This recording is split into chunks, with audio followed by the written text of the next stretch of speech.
योगदान छ गणतान्त्रिक व्यवस्था ल्याउनमा केपी ओली र विद्या भण्डारीको। राज्य विरुद्धको कसुर अन्तर्गत दफा 58 भनेको के हो? खड्ग ओली र उनकी महारानीले यसको व्याख्या गर्न सक्छन् कि सक्दैनन्? कानुनलाई चाहिँ खड्ग ओलीले आफ्नो पैतला मुनि कुल्चिन खोज्दछन्, विद्या भण्डारीले आफ्नो पेटिकोट मुनि लुकाउन खोज्दछन् भने नेपालको युवालाई स्वीकार्य छैन। हामीले हाम्रो जीवनलाई हत्केलामा राखेर सडकमा निस्किएको मान्छे हो। तासको जोक्कर जस्तो हुन् केपी ओली। यो टेलर हो, मुभी आउँछ। अब शासकहरूले केपी ओली र विद्या देवी भण्डारीको औकात र बसमा छैन के। अब जङ्गबहादुरको पालामा अथवा महाराजाको पालामा सम्म मान्छेहरूलाई अभिव्यक्ति स्वतन्त्रताको हक थियो।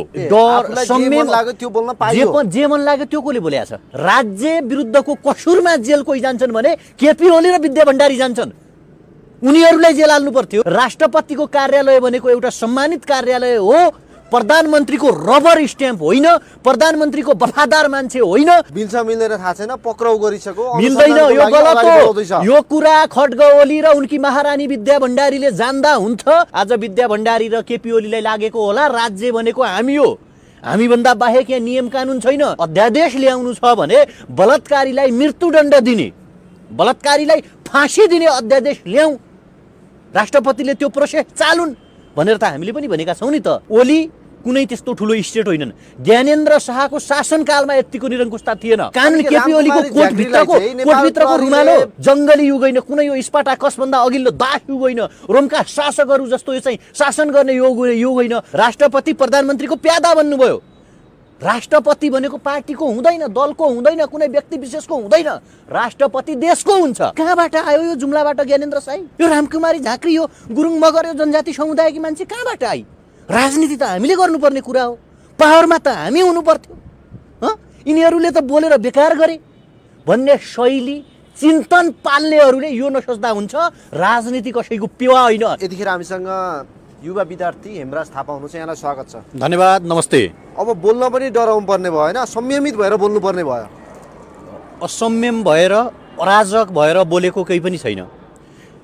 नेपालको संविधानलाई मान्ने गरी, नेपालको कानुनलाई मान्ने गरी आदिमकालमा जङ्गबहादुरको पालामा अथवा महाराजाको पालामा सम्म मान्छेहरूलाई अभिव्यक्ति स्वतन्त्रताको हक थियो। 7 सालमा मान्छेहरू राणाको विरुद्धमा लडे, पञ्चायतको विरुद्धमा लडे भने यो लोकतान्त्रिक व्यवस्थामा आफूलाई लागेको कुरा मान्छेले बोल्न पाउँछ र हामीलाई डर सम्मेलन लाग्यो त्यो बोल्न पाइयो। जे मन लाग्यो त्यो कोले बोलेको छ? जे मन लाग्यो त्यो कोले भनेको छ?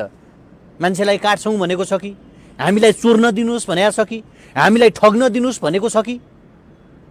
लोकतान्त्रिक व्यवस्थाभित्र रहेर अभिव्यक्ति स्वतन्त्रताको अधिकतम उपयोग गर्ने छुट नेपालको हरेक नागरिकलाई छ र नेपालको कुनै पनि नागरिकले डराउनु पर्ने आवश्यकता चाहिँ छैन।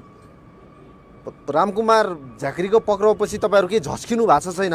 किन झस्किनु? अब त हुइज केपी ओली, को हुन् केपी ओली र विद्या भण्डारी? के योगदान छ गणतान्त्रिक व्यवस्था ल्याउनमा केपी ओली र विद्या भण्डारीको?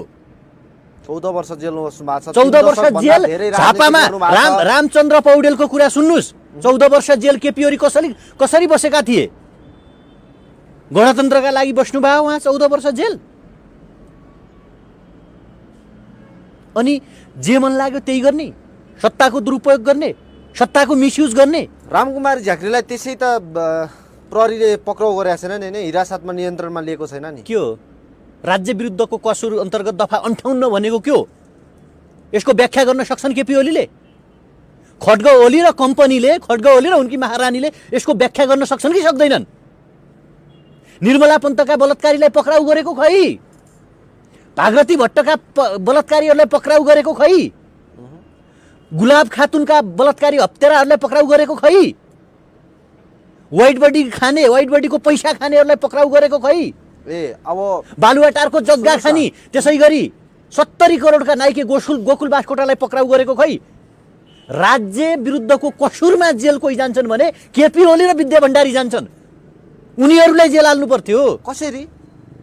तपाईँले चाहिँ उनीहरूले के गरेका छन्? राज्यको दुरुपयोग गरिरहेका छन्, स्रोत साधनको दोहन गरिरहेका छन्, स्रोत साधनको मिसयुज गरिरहेका छन्। कसैले लकडाउनका बेला करोडौँको कार्पेट फेरेका छन्, कसैले 4-4 वटा हेलिकप्टर चार्टर गरेका छन्, कोही राष्ट्रिय ढुकुटीको मिसयुज गरिरहेका छन्, कोही कोरोनाको दशर्ब खाइरहेका छन्। राज्य विरुद्धको कसुर त ती मान्छेले गरिरहेका छन् जसले जनताले तिरेको करबाट मोज र मस्ती गरिरहेका छन्। तिमीहरूले जनताले तिरेको करबाट मोज मस्ती गर्न पाउनुहुन्न। राष्ट्रपतिको कार्यालय भनेको एउटा सम्मानित कार्यालय हो, प्रधानमन्त्रीको रबर स्ट्याम्प होइन, प्रधानमन्त्रीको वफादार मान्छे होइन, प्रधानमन्त्रीको यशम्यान होइन, पार्टीको यशम्यान राष्ट्रपति होइनन् भनेर भन्दाखेरि, अभिव्यक्ति स्वतन्त्रता दिँदाखेरि, अभिव्यक्ति दिँदाखेरि चाहिँ उनीहरूलाई चाहिँ अनि राज्य विरुद्धको कसुर भनेर जेल थुन्न मिल्छ, जेलमा हाल्न मिल्छ, पक्राउ गर्न मिल्छ? मिल्छ मिल्दैन थाहा छैन, पक्राउ गरिसक्यो, मिल्दैन। यो गलत हो। यो कुरा खड्ग ओली र उनकी महारानी विद्या भण्डारीले जान्दा हुन्छ। उनीहरूले जसरी राज्य विरुद्धको कसुर भनेर रामकुमारी झाँक्रीलाई एरेस्ट गरेको छ नि, लुई 14 ठिक यस्तै गर्ने गर्थे। उनले के भन्थे भने आई एम दि स्टेट, म राज्य भन्थे। आज विद्या भण्डारी र केपी ओलीलाई लागेको होला राज्य भनेको हामी हो, हामीभन्दा बाहेक यहाँ नियम कानुन छैन। संविधान भनेको विद्यादेवी भण्डारीको सेतो साडीभित्रको पेटिकोट हो भन्ने कुरा यदि उनलाई लाग्दछ र उनले त्यो तरिकाले व्याख्या गर्दछन् भने हामीले आज होइन, 1 वर्ष अगाडिका हाम्रा इन्टरभ्यूहरू, 1 वर्ष अगाडिका हाम्रा स्पिचहरू तपाईँ दोहोऱ्याएर सुन्नुहोला। त्यहाँ भनेका छौँ जेल कम पर्ने छन्, जेल बनाऊ, विकास निर्माणका कुरा छोडिदेऊ र नेपालको संविधानलाई, नेपालको कानुनलाई, नेपालको युवालाई, नेपालको न्यायलाई, नेपाली जनतालाई र नेपालको कानुनलाई चाहिँ खड्ग ओलीले आफ्नो पैतला मुनि कुल्चिन खोज्दछन्, विद्या भण्डारीले आफ्नो पेटिकोट मुनि लुकाउन खोज्दछन् भने नेपालको युवालाई स्वीकार्य छैन। स्वाधीनताका लागि, स्वतन्त्रताका लागि, विकासका लागि, न्यायका लागि, समृद्धिका लागि, सुशासनका लागि र लोकतन्त्र रक्षाका लागि हजारौँ युवाहरू जेल जान तयार छन्। यो कुरा सिंहदरबार, बालुवाटार र शीतल निवासका नाइके नाइकिनीहरूले बुझ्दा र जान्दा हुन्छ। अब रामकुमारी झाँक्रीले महारानीलाई चाहिँ बालकोटतिर पठाउनु पर्छ भन्ने किसिमको अभिव्यक्ति दिइसके पछाडि पक्राउ पर्नु भएको छ, प्रहरी हिरासतमा हुनुहुन्छ। तपाईँको पनि पालो नआउला भन्न सकिँदैन? होइन, हामीलाई डर छैन। हामी गिरफ्तार विद्या भण्डारी र खड्ग ओलीलाई गर्छौँ जब युवाको सत्ता आउँछ। रामकुमारी झाँक्रीसँग मेरो मोह छैन, नामसँग मेरो सरोकार छैन। यद्यपि रामकुमारी झाँक्रीसँग मेरा पनि असहमति छन्। संसद हुनुहुन्थ्यो त्यो बेला निर्मला पन्तका न्यायका निम्ति, कोरोनाको 10 अर्ब, गोकुल बास्कोटाको विरुद्धमा, बालुवाटारको जग्गा काण्डमा, वाइट बडी काण्डमा उहाँ बोल्नु भएन। लिपुलेख, लिम्पियाधुरा र कालापानी लगायत एमसिसीको जुन मुद्दाहरू थियो त्यो मुद्दाका विरुद्धमा बोल्नु भएको थिएन। तर अभिव्यक्ति स्वतन्त्रताको कुरा हो। रामकुमारी झाँक्रीले भनेको के हो भने प्रधानमन्त्रीको यसम्यान नबन्नुहोस्, प्रधानमन्त्रीको रबर स्ट्याम्प नबन्नुहोस्, प्रधानमन्त्रीको प्यादा नबन्नुहोस्। यो अभिव्यक्ति दिँदाखेरि राष्ट्रपतिले त बुझ्नु पर्थ्यो नि। र हामीले पनि बार बार के भनेका छौँ भने अध्यादेश ल्याउनु छ भने बलात्कारीलाई मृत्युदण्ड दिने, बलात्कारीलाई फाँसी दिने अध्यादेश ल्याउँ, राष्ट्रपतिले त्यो प्रोसेस चालुन् भनेर त हामीले पनि भनेका छौँ नि त। र कसैले युवाहरूलाई जेल हालौँला, कसैले युवाहरूलाई गिरफ्तार गरौँला, कसैले युवाहरूलाई बन्द बनाउला, पत्रकारका क्यामेरा थुतौँला, लेख्ने कलमहरू भाँचौँला, युवाहरूको मुख सिलाउँला, ताला लगाउँला सोच्दछ भने खबरदार। मैले भनिसकेँ, लुई 14 आई एम दि स्टेट भन्थे, अलेक्जेन्डर यो विश्व जित्न हिँडेका थिए, हिटलर मौ भन्थे, कौरव र रावणहरू यो सोच्थे कि यो संसारका सबभन्दा ठुला शासकहरू हामी हौँ। तिनीहरूको पतन कसरी भयो? त्यो कुरा तपाईको मिडिया मार्फत शीतल निवास र बालुवाटारभित्र ऐश आराम ऐयासीको जिन्दगी बिताइरहेका खड्ग ओली र बालुवाटारकी महारानीलाई हामी खबरदार गर्न चाहन्छौँ, च्यालेन्ज दिन चाहन्छौँ, चुनौती दिन चाहन्छौँ। उनले हेर्नुपर्छ यो कुरा। रामकुमारी झाँक्री भन्दा कडा शब्द प्रयोग गरिराख्नु भएको छ। के कडा शब्द? रामकुमारी जस्तै परिस्थितिको सामना गरेर तपाईँ तयार हुनुहुन्छ होइन अलरेडी? मैले तपाईँलाई हामी यो भनिसक्यौँ, हामी कपालमा रातो कफन बाँधेर सडकमा निस्किएको मान्छे हो। हामीले हाम्रो जीवनलाई हत्केलामा राखेर सडकमा निस्किएको मान्छे हो। हामीले भनेका छौँ, हामीले प्रष्ट रूपमा भनिसकेका छौँ, हामी हार्नका लागि हामीसँग केही छैन, जित्नका लागि सिङ्गो संसार हाम्रा अगाडि लम्पसार परेको छ। हामी यो सिङ्गो संसार जुन छ, त्यो संसार, यो देश, यो सत्ता, यो भ्रष्टाचारका विरुद्धमा लड्न तयार छौँ। गुमाउनलाई हामीसँग के छ? के छ गुमाउनलाई हामीसँग? त्याग गर्नलाई के छ? एउटा भौतिक शरीर छ। यो देशले माग्यो भने त्यो हामी समर्पण गर्न तयार छौँ, त्याग गर्न तयार छौँ। ओली कुनै त्यस्तो ठुलो स्टेट होइनन्। ज्ञानेन्द्र शाहको शासनकालमा यतिको निरङ्कुशता थिएन। त्यो बेला कुकुरलाई शिरीपेस लगाएर चाहिँ यो हो राजा भनेर भन्दाखेरि पनि मान्छे गिरफ्तार भएका थिएनन्। त्यति बेला आफ्नो भाइको हत्याको आरोप लगायो वीरेन्द्र शाह, मारे ज्ञानेन्द्र शाहले भनेर अभिव्यक्ति दिँदाखेरि पनि मान्छेहरू गिरफ्तार भएका थिएनन्। ज्ञाने चोर देश छोड्छ, ज्ञाने चोर देश छोड भनियो। श्री कुकुरलाई श्री पेस लगाइयो। ऐश्वर्यले चाहिँ स्विस ब्याङ्कमा अर्को कुनै छद्म बेसी नामबाट चाहिँ पैसा राख्यो भनेर चाहिँ आरोप लगाइयो। पारस शाहलाई कम्ता आरोप लगाइयो त्यो बेला। त्यति बेला मान्छेहरू यिनै रामकुमारी झाँक्रीहरू यिनै गगन थापाहरू सडकमा थिए, गिरफ्तार गरिएन। आज बालुवाटारले नारायण इटीको ठाउँ लिँदैछ, शीतल निवासले नारायण इटीको ठाउँ लिँदैछ। आज केपी भन्दा ज्ञानेन्द्र शाह भन्दा खतरनाक कुख्यात निरङ्कुश भनेर उदाइरहेकी विद्या भण्डारी र बालुवाटारका नाइके खड्गौलीले यो कुरा बुझ्न आवश्यक छ। नेपालको युवाहरू अब तिमीहरूको निरङ्कुशताको अगाडि घुँडा टेक्ने पक्षमा छैनन्। यो कुरा तिमीहरू जान। अब यही तरिकाले सरकारले एक्सन लिँदै जाने हो भने त बोल्दाखेरि पनि सीमित शब्दहरूमा सरकारै छैन। यहाँ सरकार कहाँ छ? काम चलाउ सरकार हो। तासको जोक्कर जस्तो हुन् केपी ओली। काम चलाउ सरकारले नै काम होइन हो। सुन्नुहोस् न, यो गलत हो। संसारको इतिहास तपाईँ हेर्नुहोस्, जब मान्छे जीवनको अन्तिम कालखण्डमा कमिलालाई काल आयो भने प्वाख पलाउँछ, स्याललाई काल आयो भने सहर पस्छ भने जस्तो हो क्या। आज केपी ओलीका पतनका दिनहरू सुरु भइसके। फेरि यो भन्दै गर्दा प्रचण्ड बाबुराम देउवाहरू ठिक छन् हामीले भनेको होइन। उनीहरू उदाउने पनि होइन, फेरि होइन उनीहरू उदाउने पनि होइन, उदाउने युवाहरू नै हो। तर तपाईँले यो कुरा बुझ्न आवश्यक छ कि सकिसकेका, फिनिस्ड भइसकेका, तासको महल सहरी ढलिसकेका, नेपालको युवाको समस्याको समाधान गर्न नसक्ने, रोजगारीको बारेमा बोल्न नसक्ने भागरथी भट्ट, त्यसै गरी निर्मला पन्त, मुस्कान खातुन, सम्झना कामी र हिजो मात्रै शौचालय गर्न गएकी विराटनगरमा झापामा शौचालयमा गएकी, शौच गर्न गएकी 14 वर्षीय किशोरीलाई मोटरसाइकलमा अपहरण गरेर रेप गरियो। प्रधानमन्त्रीको सुखी नेपाली समृद्ध नेपाल भन्ने नारालाई चाहिँ आज बलात्कारीहरूले रेप गरिरहेका छन्। तिनीहरूलाई गिरफ्तार गर्न नसक्ने अनि हामी अभिव्यक्ति दिने मान्छे, सत्ता तिमी सत्ता जस्तो बन, शासक जस्तो नबनेर जनताको सेवक बन, नेसन र राष्ट्रका लागि काम गर भन्दाखेरि अनि उनीहरूले हामीमाथि प्रहार गर्ने, युवाहरूमाथि प्रहार गर्ने, युवाहरूमाथि आक्रमण गर्ने। कति मान्छेले त अब बल्ल कानुनको प्रत्याभूति भयो। के प्रत्याभूति भयो भनेर अभिव्यक्ति के हो? कानुन भनेको के हो? मैले अघि पनि भने कानुन केपी ओलीको कोटभित्रको रुमाल हो। नेपाल प्रहरीले नियन्त्रणमा लिएर सोधपुछ गर्न नपाउने? सोधपुछ गर्न पाउँछ, तर के आधारमा? के सोधपुछ गर्ने? प्रहरीले सोधपुछ चाहिँ के गर्ने हो?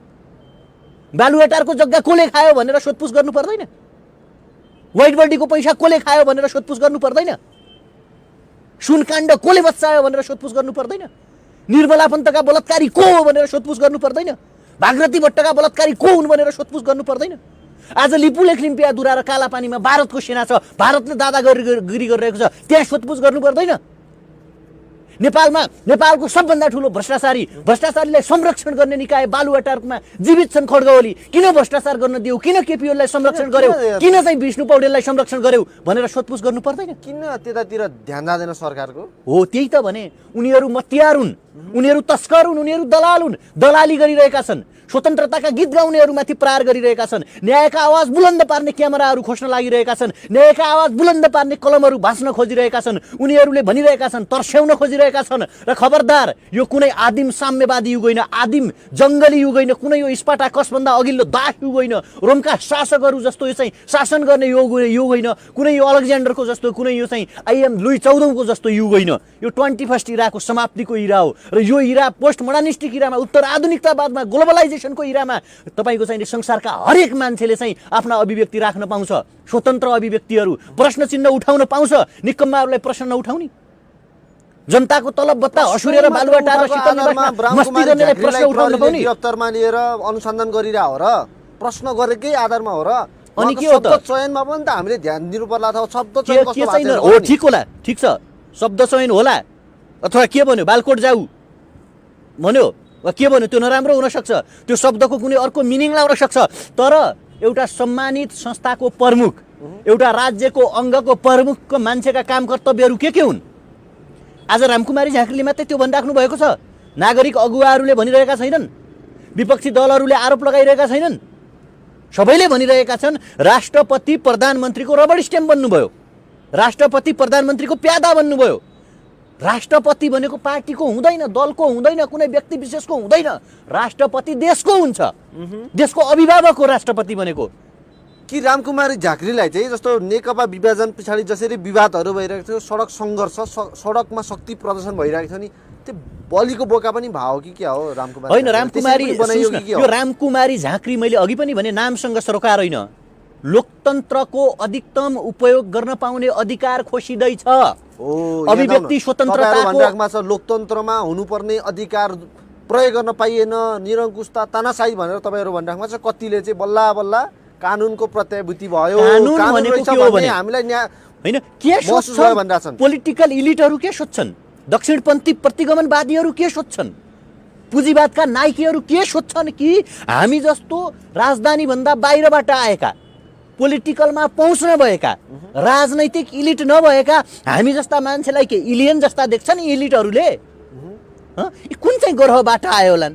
यो कहाँबाट आयो होला? यो हेमराज थापा भनेको यस्तो यो कहाँबाट आयो? यो जुम्लाबाट ज्ञानेन्द्र साई, यो रामकुमारी झाँक्री, यो गुरुङ मगर, यो जनजाति समुदायकी मान्छे कहाँबाट आई? राजनीति त हामीले गर्नुपर्ने कुरा हो, पावरमा त हामी हुनु पर्थ्यो। यिनीहरूले त बोलेर बेकार गरे भन्ने शैली चिन्तन पाल्नेहरूले यो नसोच्दा हुन्छ राजनीति कसैको पेवा होइन। इलिट वर्ग, इलिट सम्भ्रान्त पोलिटिकल पावर एप्रोचलाई चाहिँ पावरफुल बनाउन खोज्नेहरू र त्यसको नेतृत्व गरिरहेका, दक्षिणपन्थी धारको नेतृत्व गरिरहेका, विशेषतया प्रतिगमनवादीको नेतृत्व गरिरहेका, जनताको लोकतन्त्रमाथि खिल्ली उडाउने मनोविज्ञान र मानसिकताको नेतृत्व गरिरहेका खड्ग ओलीले यो कुरा जान्न आवश्यक छ।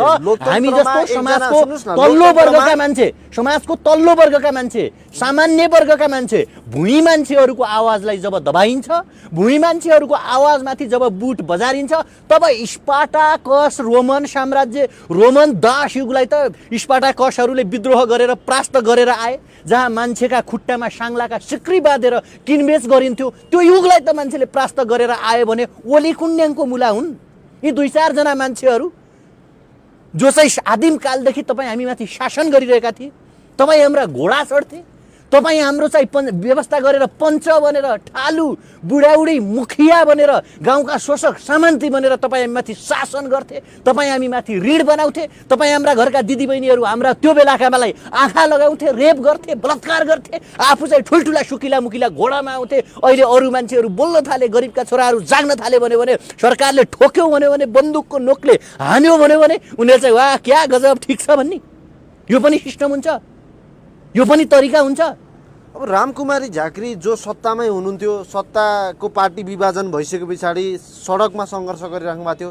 रामकुमारी जस्तो मान्छेलाई त गिरफ्तार गरेर अनुसन्धान गर्न सक्दो रहेछ भन्ने प्रमाणित भएपछि तपाईँहरू पनि रामकुमारी झाँक्री भन्दा त कमको अभिव्यक्ति दिनुहुन्न, आत्तिनु भयो हो तपाईँहरू? हामी कहिल्यै आत्तिँदैनौँ। मैले अघि पनि भने आत्तेर हामीलाई केही हुनेवाला छैन, गुमाउनका लागि त्याग्नका लागि हामीसँग केही छैन। अहिले पनि भन्यौँ प्राप्ति गर्नका लागि हामीले बेरोजगारको अन्त्य गर्नु छ, भ्रष्टाचारको अन्त्य गर्नु छ, नेपाल देशलाई बनाउनु छ, नेपाललाई सुन्दर बनाउनु छ। यो नेपालका 3,04,00,000 जति पनि पपुलेसन नागरिक छन्, ती हरेक नागरिकलाई नेपाल बनाउने छुट छ। जतिको अधिकार विद्या भण्डारी र खड्ग ओलीलाई यो देशमा छ, त्यतिको अधिकार हामीलाई पनि छ। नेपालको हरेक नागरिकलाई अधिकार छ, राइट छ। उनीहरू गलत गर्दछन्, उनीहरू गलत बाटोमा जाँदछन्, उनीहरू जनताको जनमतलाई कुल्चिँदछन्, जनतालाई मान्दैनौँ भन्छन् भने, जनताका अभिव्यक्तिहरूलाई स्वीकार्दैनन् भने, युवाहरूको प्रब्लमलाई बुझ्दैनन् जान्दैनन् भने उनीहरूलाई हामीले मान्न आवश्यक छैन। हामी आत्तेका छैनौँ, हामी झन् बलियो बनिरहेका छौँ। यो नसोच्नु कि 2-4 मान्छेहरूलाई गिरफ्तार गर्दैमा, आवाज उठाउनेहरूको आवाज सिलाउँदैमा, मुख बन्द गर्दैमा कोही मान्छेहरू हैरान होलान्, कोही ड्राउलान्, कोही आत्तेलान्, कोही बोल्न छोड्लान्, नसोच्दा हुन्छ। यो सुरुवात हो, यो टेलर हो, मुभी आउँछ। अब सरकार यो कुरा हामीले भनेका थियौँ नि, हेर्नुहुन्छ कि के भन्नु? सरकार पक्षबाट यो टेलर हो र मुभी आउँछ भने चाहिँ कहिल्यै हुँदैन, कहिल्यै हुँदैन। शासकहरूले जनतासँग जितम्ला, शासकहरूले सर्वहारा गरिब वर्गसँग जितम्ला, शासकहरूले सोझासाझा मान्छेहरूलाई झुक्क्याएर विदेश पठाएर लाठी ठोकेर बुट बर्साएर बन्दुकको नोकले हानेर आफ्ना चाहिँ निरङ्कुश बुट मुनि मान्छेलाई कुल्च्यौँला, तपाईँको चाहिने त्यो मुनि थिचोमिचो गरौँला भन्ने सोच्छ भने त्यसले पतन निम्त्याउँदछ, त्यसले विद्रोहको विशाल स्वरूप निम्त्याउँदछ, विराट स्वरूप निम्त्याउँदछ। र शासकहरूले केपी ओली र विद्यादेवी भण्डारीको औकात र बसमा छैन के अब नेपालको युवाहरूलाई कन्ट्रोल गर्ने। नेपालको युवाहरूलाई लगाम लगाउने, नेपालको युवाहरूलाई चाहिँ त्यो पुरै चाहिँ रेसको घोडा जस्तो बनाउने चाहिँ त्यो माना लगाएर चाहिँ ठिक एउटै दिशामा मोडौँला भन्ने यो नसस्ता हुन्छ नेपालको युवाहरू। उनीहरूले देखाउने टेलर, उनीहरूले देखाउने मुभी, उनीहरूले देखाउने कास्टिङ, उनीहरूले देखाउने जे कुरा हुन्छ त्यसको प्रतिरोध गर्न, त्यसलाई चाहिँ निस्तेज पार्न, त्यसलाई समाप्त गर्न, त्यसलाई फिनिश गर्न सक्षम छन्। अब एकजना रामकुमारी झाँक्री जो सत्तामै हुनुहुन्थ्यो, सत्ता पक्षमा को मान्छेलाई त्यसरी प्रहरीले नियन्त्रण गरेर अनुसन्धान गरेर अब राज्य विरुद्धको कसुरमा त अब 7 वर्षदेखि लिएर 70,000सम्मको फाइन रहेछ। 7 वर्ष जेल सजाय, 70,000 पैसा तिर्नुपर्ने रहेछ। त्यस्तै गर्दै जाने हो भने त एक दिन तपाईँहरूको पनि पालो नआउला भन्न सकिँदैन। मैले तपाईँ किन प्रश्न बुझिराख्नु भएको छैन? जेल त भने गोकुल बास्कोटा हुनु पर्थ्यो जेलमा त विष्णु पौडेल हुनु पर्थ्यो, जेलमा त केपी ओली र विद्या भण्डारी हुनु पर्थ्यो क्या जेलमा। राज्यको द्रोह, राज्यको स्रोत साधनको मिसयुज, जनताको करमाथि रजाई, जनताको करमाथि मस्ती उहाँहरूले गरिराख्नु भएको छ। बुझ्नुभयो नि? बलात्कारीहरू पत्ता लाग्दैनन्, बलात्कारीहरू गिरफ्तार हुँदैनन्। सङ्कटका बेला, महामारीका बेला जनताले तिरेको ट्याक्समाथि भ्रष्टाचार हुन्छ अनि हामीलाई जेल हाल्ने। सकारात्मक तरिकाले पनि लिने नलिने अराजक किसिमको गतिविधिहरूलाई सरकारले नियन्त्रण पो गर्न खोज्यो भनेर हामीले सकारात्मक तरिकाले हेर्न त्यही त हामीले के भन्यौँ भने अराजक गतिविधिलाई नियन्त्रण गर्ने हो भने नियन्त्रण गर्न सुरु केपी ओली र विद्या भण्डारीबाट गर्नु पर्यो भने क्या गोकुल बास्कोटाबाट अराजक नियन्त्रण गर्न सुरु गर्नु पर्यो, विष्णु पौडेलबाट अराजकता नियन्त्रण गर्न सुरु गर्नु पर्यो, बालुवाटारको जग्गा खानेबाट सुरु गर्नु पर्यो, व्हाइट बडीको पैसा खानेबाट सुरु गर्नु पर्यो, भागरथी भट्टदेखि निर्मला पन्तका बलात्कारी हत्यारालाई जेल थुन्नेर अराजक नियन्त्रण गर्नु पर्यो। भ्रष्टाचार हुनु हुँदैन, बलात्कारीहरूलाई कारबाही गर, युवाहरूलाई रोजगार देऊ, देशमा विकास गरौँ, प्रोपोगन्डा नगर, जनताको जनमतको कदर गर, अभिव्यक्ति स्वतन्त्रता हनन गर्न पाउँदैनौ भन्ने मान्छेलाई जेल हालेर अनि तिनीहरूलाई चाहिँ अराजकताको बिल्ला भिराउने भने के हो अराजकता भनेको? जो करप्सन गरिरहेका छन्, युवालाई ढाँटिरहेका छन्, पानी जहाजदेखि रेल ल्याउँछौँ, हावाका बिजुलीदेखि कोठा कोठामा खाना पुगाउँछौँ, चुला चुलामा ग्यासका पाइपलाइन दिन्छौँ, पर क्यापिटा इन्कम बढाएर 10,000 पुगाउँछौँ, प्रत्येक युवालाई रोजगारी दिन्छौँ, समाजवाद, सुखी नेपाल, समृद्ध नेपालको नाम लिएर युवालाई ढाँटेर छलेर झुटो बोलेर विदेश पठाएर जसले अराजकता निम्त्याइरहेका छन्, मच्चाइरहेका छन्, पछिल्लो 2-4 वर्षदेखि ठगिरहेका छन्, ढाँटिरहेका छन्, राष्ट्रको स्रोत साधन दोहन गरिरहेका छन्, तिनीहरू अराजक नहुने, तिनीहरू चाहिँ खुलमखुल्ला राज्यको सेवा सुविधा लिने, राज्यको सेवा सुविधाको उपयोग गर्ने। अनि तपाईँ हामी जो बिचारा चाहिँ सडकमा हिँडिरहेका छौँ, जसले चाहिँ कानुनी राज्यको पालना गरौँ, लोकतन्त्रको उपयोग गरौँ, जनतालाई रोजगारी दिउँ भन्ने त्यो मान्छे अराजक हुन्छ भने अराजकको डिफिनेसन के हो? अराजकता त बालुवाटार र शीतल निवासमा बस्ने मान्छेहरू छन्। शब्द अपशब्द भनौँ न, के हो अपशब्द? कसले बोल्यो? कसले बोलेको छ अपशब्द? महारानीलाई बालकोट पठाउनु पर्छ, बालकोट गए हुन्छ होइन। सुन्नुहोस् न, त्यो के हो भने त्यो त्यही त हो, त्यो एकाध अभिव्यक्ति हुनसक्छ होइन। अब त्यत्तिकै प्यारो छ अथवा त्यत्तिकै छ भन्यो भने त भन्नु स्वाभाविकै हो नि। केपी ओलीले जे भन्यो त्यही मान्ने हो त राष्ट्रपतिले? राष्ट्रपतिका काम कारबाहीहरू के हुन्? राष्ट्रपतिका क्राइटेरिया के हुन्? राष्ट्रपतिको क्षेत्र के हो? यो कुरा त उहाँले बुझिदिनु पर्यो नि त। आरोप लाउन त्यत्तिकै राष्ट्रपतिले राम्रो काम गरिदिएको भए आरोप लाउँथे मान्छेले? काम गर्नु पर्यो नि, काम कारबाही। उहाँ त मुलुकको अभिभावक हो, मुलुकको प्रमुख हो उहाँ।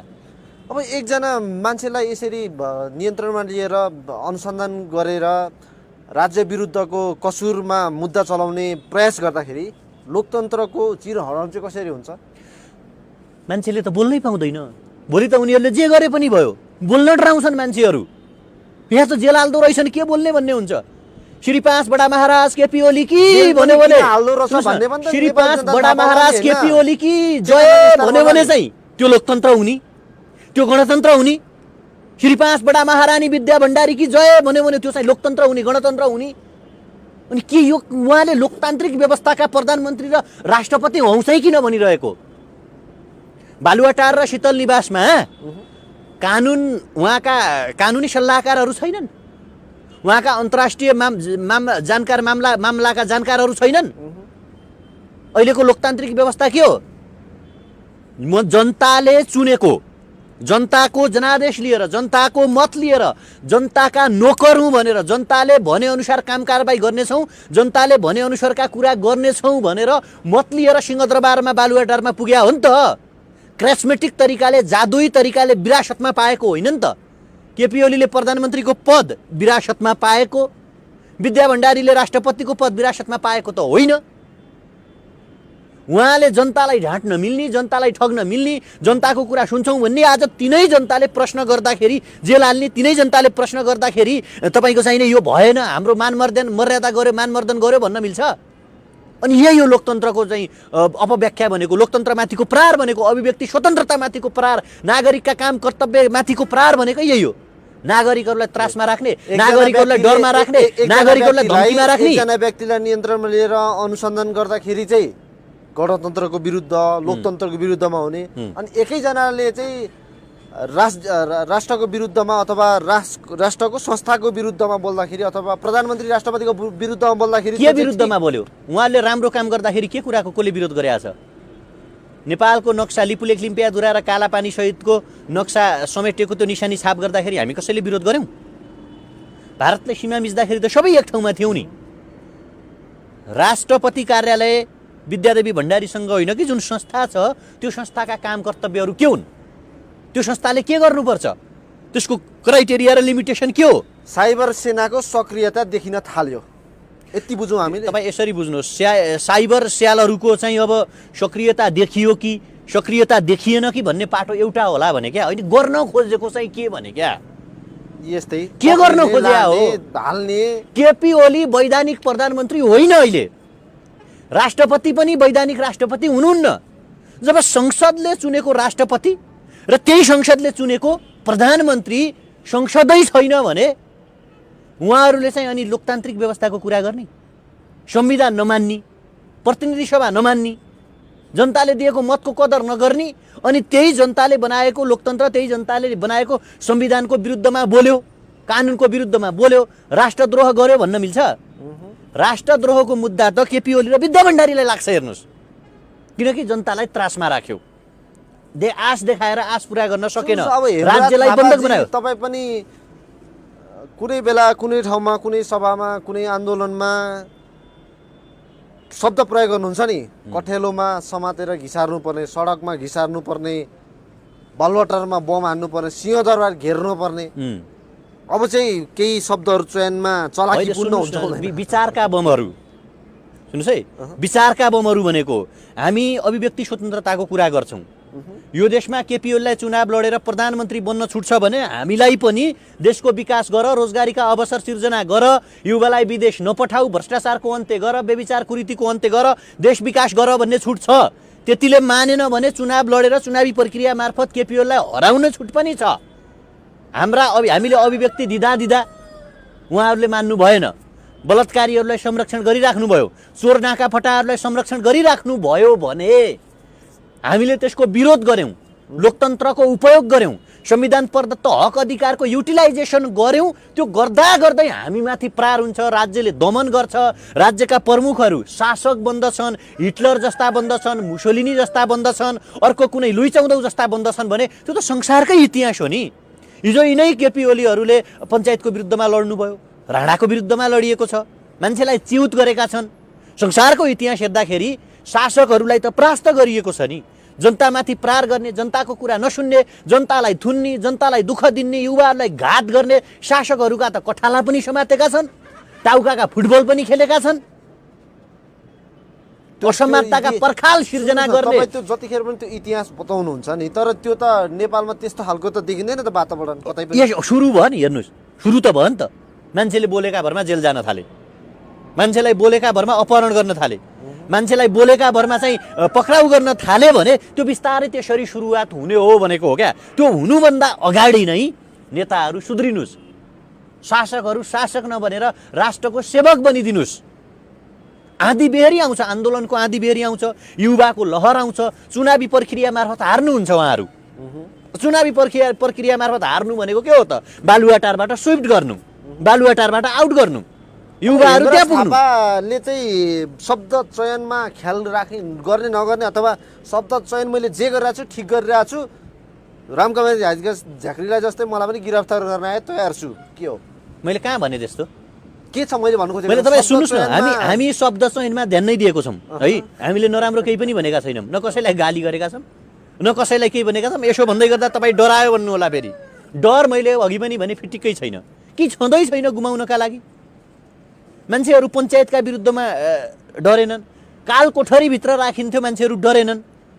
हामीले के नै भनेका छौँ र? न हामीले राज्यसँग विद्रोह गरेर सत्ता मागेका छौँ, न हामीलाई प्रधानमन्त्री बनाउनुहोस् भनेका छौँ। हामीले राम्रै कुरा गरेका छौँ। हे शासकहरू, तिमीहरू सुध्रेनौ भने, तिमीहरूले जनताको माग पुरा गरेनौ भने, जनताका सेवक हौ तिमीहरू, जनताका नोकर हौ, जनताभन्दा माथि उठ्यौ भने तिमीहरूलाई युवाले विचार रूपी आँधी बेहोरी सिर्जना गरेर विचारको बम प्रयोग गरेर तिमीहरूलाई सिंहदरबार र बालुवाटारबाट लखेड्छौँ। त्यो ठाउँमा हामी पुग्छौँ। युवा पुग्छन् भन्दाखेरि कोही जेलाल नआउँछ भने हामी तयार छौँ। नेपालका लागि भ्रष्टाचारको अन्त्य गरौँ, व्यभिचारको अन्त्य गरौँ, लोकतन्त्रमा नागरिकका मुखमा ताला लगाउने व्यवस्थाको अन्त्य गरौँ, युवाहरूलाई विदेश पठाउने व्यवस्थाको अन्त्य गरौँ, देशको विकास गरौँ। नेता शासक जस्ता नभएर जनताका सेवक बनिदिनुहोस् भन्दाखेरि यदि कोही गिरफ्तार गर्न आउँछ भने त्यहाँ विद्रोह हुन्छ।